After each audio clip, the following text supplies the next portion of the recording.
Hey, what up, guys? It's Ali V, and we are here doing another reaction video. This one is called, well, the intro for it is called Night Shift Stories. I love my blankie, and now let us get started. Alright, you guys ready? Let's do this. Mr. Nightmare, of course. It was 2 years ago. I was called in to do the night shift, 10 p.m. to 4. Fuck the night shift, okay? Fuck the night shift, alright? As much as night is really relaxing, I don't like going outside. Like, just the other day, I had to take out the trash, it was my turn to clean, and I ran like a rabbit. I was kicking rocks. I ran through the trash away, ran back inside to make sure I locked and closed them doors. I was not fucking around with the night. Nah, not trying to get kidnapped, end up on a piece of paper saying, "Have you seen this boy?" Nah, that's not about to be me. Also, though, for all the people that are like that, who have been kidnapped, I cannot say the word properly. I hope that they're okay and they've been found. I hope. That's all I can do is hope, Let's get started, though. A.m. at 7-Eleven since somebody called out. The store was located on a busy road in a rather quiet and rural area. Wait, how could a store be located on a busy road but be quiet and rural? Like, that doesn't make any sense. If it's located on a busy street, or busy highway, it's not gonna be quiet. It's gonna be constant noise because of all the cars and the trucks and maybe some buses going by. It's never gonna be quiet. That was dumb. Jesus, man. You could expect anywhere from 10 to 20 people come in to buy a beer or something else. This one particular night, there was this one guy, mid-20s, that came in. He started making weird noises, like loud yelling noises. So, it's right then and there that I'm doing two things. Let me turn the volume in a second. I'm doing one of two things. One, I'm calling the police to get this dude out of here. Or two, I'm calling the ambulance to get this dude some help. And I'm probably gonna choose option two. I'm just saying. I assumed he had some kind of mental disability. In fact, my brother has a mental disability, so I immediately felt sympathy for the guy. Which is exactly... He walked up to the counter. Which is exactly why I would call the ambulance to get him some help. Without any items, with his head facing me, but his eyes were looking up at the ceiling. I felt uncomfortable. I honestly didn't know how to deal with it. I tried speaking with him, but he only responded in loud noises. I kept checking if he was with someone outside, but he was alone. There weren't any cars in the parking lot, so I assumed he walked. He stood there for so long, looking up at the ceiling and making noises, that I tried to get him out by handing him a bag of chips and telling him he can go. I tried finding some kind of number to call for someone to help him. Then, out of nowhere... Let me tell you why you're fucking up. And yeah, I know he's about to walk off, but let me tell you why you're fucking up. This dude is standing in front of you, saying nothing, doing nothing. It's at this point that I would have thought, alright, this dude's either making the decision to rob me or shoot me. Two decisions is what he's making right now. So, I'd have called the police like 5 minutes ago. He finally turned around and walked out of the store. I felt so horrible for the man, but at the same time... For real, I don't want to say anything too bad about this dude, because if he has a mental illness, I don't want to talk junk about people like that, because this is out of their control, so... It's just that this dude just needs help, Slinky. I love Slinkies. I have no idea. Even though I haven't had Slinky in a while. Wait a minute. There we go. Okay. Doubt. About an hour later, the phone on the counter rang. I picked up to hear the familiar yelling sounds of the man from earlier. So this dude left, and then seconds later called, knowing you would pick up, to then scream like a lunatic in the phone. Just imagine being one of walking past this dude as he's screaming and yelling. I'm either kicking rocks or calling the cops. Two things is what I'm doing at that point. Caught me off guard. I didn't know what to think, other than this has to be some kind of prank. I hung up on them and was now becoming paranoid of my surroundings, constantly checking the outside through the windows. Come 4 o'clock, the person working after me came in, finally allowing for me to go home. It wasn't my problem anymore. I got home and threw all my stuff on the table, ready to get to sleep. But my phone rang within a minute after entering the door. Alright, you know what? I'm gonna just let this finish. I could then spaz the fuck out. I felt a chill run down my spine. Why would someone be calling at 4 a.m.? I could only imagine it was bad news. I braced myself and picked up the phone to hear the man again. Okay, now I can spaz the fuck out. 3, 2, 1. What the fuck is wrong with you, bruh? You walked home by yourself, knowing that this dude just did the same shit to you before. Then you're gonna pick up the phone. You thought it was bad news, bruh? Anyone with half a brain would have realized it's that same bitch who's calling me, screaming in the mic and telephone like a dumbass. Oh, no. No. You're not right, bro. You're not right in the head, bro. You're not right, bro. You're not right. I felt sick to my stomach as I listened to the loud noises he made. I struggled to slam the phone to the receiver. All night, I felt like I was being watched, even with all the blinds shut. And I could swear I heard strange noises coming from all over my house. I refused to get any sleep until the sun came up. So, weeks passed. You stood at the window with your back turned. Some dude could have come up in your house and stabbed you. You wouldn't even know what happened because you got your damn back turned to the window while your other back is in the complete darkness. That's the smartest thing you could be doing with your life right now. You're fucking up too. And I had forgotten about the incident until one day, when going into the basement for the first time in a while, I found that papers had been scattered all over the floor. And when I went into the basement closet, I found writing on the walls. 7-Eleven had been written in Sharpie on the wall, along with the address to the 7-Eleven I worked at and my house address. The most disturbing part, I also found various kitchen knives, along with a large pocket knife sitting in the... Oh, hell no. See, it's at this point that I'm calling everybody. I'm calling the police, the FBI, the CIA, the DEA. I forgot what that is.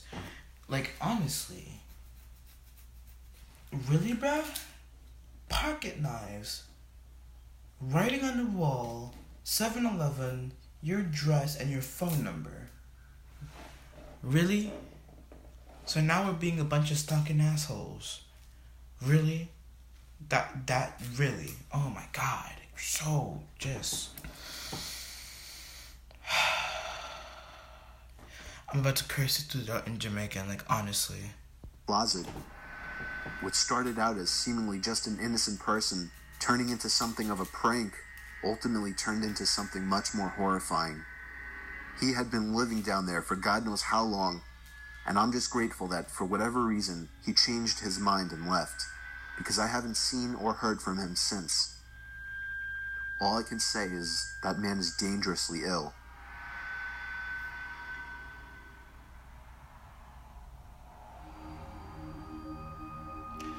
Okay, this one is a little bit, scary, kind of. I'm gonna spaz out a lot, so be ready to be utterly creeped out, because this one is just, okay. 5 years ago, I lived downtown in a major city in the U.S.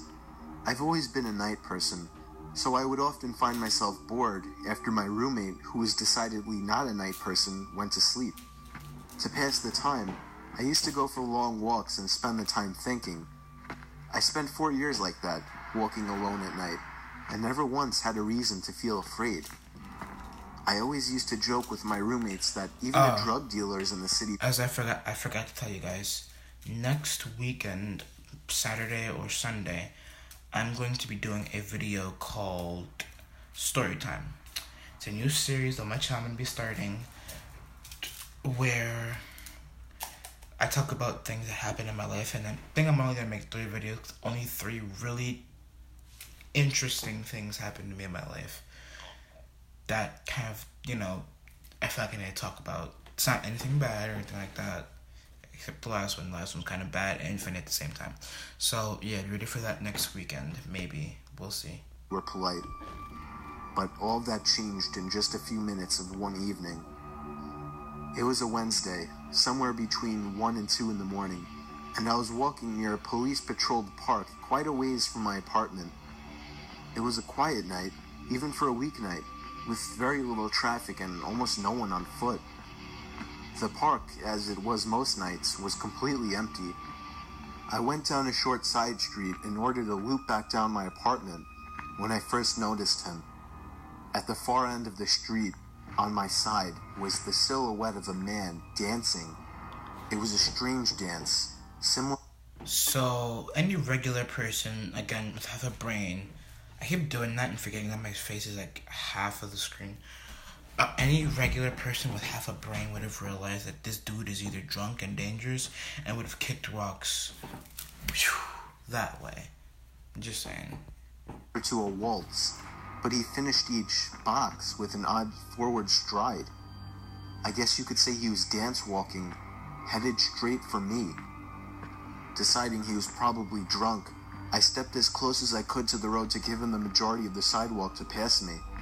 The closer he got, the more I realized how gracefully he was moving. He was very tall and lanky and wearing an old suit. He danced closer still, until I could make out his face. His eyes were open wide and wild, head tilted back slightly, looking off at the sky. His mouth was formed in a painfully wide cartoon of a smile. Between the eyes and the smile, I decided to cross the street before he danced any closer. So this dude's a first grade serial killer, right? Like, he's a serial killer, right? Any normal person would have called the cops within like 2 seconds or ran a fear this dude might kill you. Sir, I took my eyes off of him to cross the empty street. As I reached the other side, I glanced back, and then stopped dead in my tracks. He had stopped dancing and was standing with one foot in the street, perfectly parallel to me. He was facing me, but still looking skyward, smile still wide on his lips. I was completely and utterly unnerved by this. I started walking again, but kept my eyes on the man. How the ever-loving fuck are you unnerved by this? This dude's looking like a serial killer about to kill you and you're unnerved? Really bad? Whatever. If you get jacked up, that's your business, bruh. He didn't move. Once I had put about half a block between us, I turned away from him for a moment to watch the sidewalk in front of me. The street and sidewalk ahead of me were completely empty. Still unnerved, I looked back to where he had been standing to find him gone. For the briefest of moments... Or maybe I'm just getting the definition of unnerved wrong. I think that's what's going on. Might be, bruh. I felt relieved until I noticed him. He had crossed the street and was now slightly crouched down. I couldn't tell for sure due to the distance and the shadows, but I was certain he was facing me. I had looked away from him for no more than 10 seconds, so it was clear that he had moved fast. I was so shocked and I stood there for some time, staring at him, and then he started moving toward me again. He took giant, exaggerated, tiptoed steps, as if he were a cartoon character sneaking up on someone, except he was moving very, very quickly. I'd like to say at this point that I ran away or pulled out my pepper spray or cell phone or anything at all, but I didn't. I just stood there, completely frozen, as the smiling man crept toward me, And then he stopped again, about a car length away from me, still smiling his smile, still looking to the sky. When I finally found my voice, I blurted out the first thing that came to mind. Okay. So, I'm just gonna get off my chest that if I was being stopped like this, I'd have called the police or ran to a police station, or again, called the police. And this is on a dead serious note. Like, I'm trying to call the police because I'm not trying to get stalked and followed home. Like, this dude could have followed you home and killed you. No lie. And then I never caught the dude that did it either. Because this dude has no affiliation with this dude. So the cops would, this would, no lie, the cops would be like this. Scratching their head like, what? Who killed this dude? And to ask was, what the fuck do you want? Also, that's why serial killers, it takes a while for serial killers to get caught. Because normally serial killers just kill anyone, you know. They have no affiliation with the person. They're just killing just to kill. And they get away with it because, again, they have no affiliation with the person. So, yeah. An angry, commanding tone. What came out was a whimper. What the fuck? Regardless of whether or not humans can smell fear, they can certainly hear it. I heard it in my own voice. That only made me more afraid. But he didn't react to it at all. He just stood there, smiling. And then, after what felt like forever, he turned around, very slowly, and started dance-walking away. No. Just like that. Not wanting to turn my back to him again, I just watched him go until he was far enough away to almost be out of sight. Like, And then I felt realized my heart something. almost He wasn't moving away anymore, Just saying. nor was he Almost dancing. ripped in half. I watched in horror as the distant shape of him got bigger and bigger. He was coming back my way. He was coming back my way. And this time he was running. Also, I just want to tell you that was not my video glitch. That's what he said. He's coming back my way twice. Just saying. Too. I ran until I was off the side road and back onto a better lit road with sparse traffic. Looking behind me then, he was nowhere to be found. The rest of my way home, I kept glancing over my shoulder, always expecting to see his stupid smile, but he was never there. I lived in that city for 6 months after that, and I never went out for another walk. There was something about his face that always haunted me. He didn't look drunk. He didn't look high. He looked completely and utterly insane. And that's a very... Okay, I'm gonna end the video on that face because I want you to realize that if you ever see something like that, that's not a human being. No human being, unless that's Jeff the Killer, which honestly we all know is fake. No human being could make his mouth look like that. I get the red eyes because, you know, you probably been up all night dancing like a dumbass. But you can't form your mouth to be like that. You just can't. Anyways, guys, that has been Ali V. This has been Ali V's reaction video. I know I said a couple videos ago that I changed my YouTube name, but I think I might stick with Ali V. I cannot talk at all today. I was on another YouTuber's stream like a couple of weeks ago. And this dude gave me a shout out and he was like, "Ooh, Ali V, I like your name." I'm looking at him like, "Oh, for real? Thanks, bruh. I might keep my name." So I think it's not a closed deal yet. I still might change my name to something else, but, you know, the name Ali V is starting to grow on me, so I might keep it. Anyways, guys, this has been Ali V's reaction video. Until next time, which will be story time, hopefully. We'll see. Anyways, guys, bye.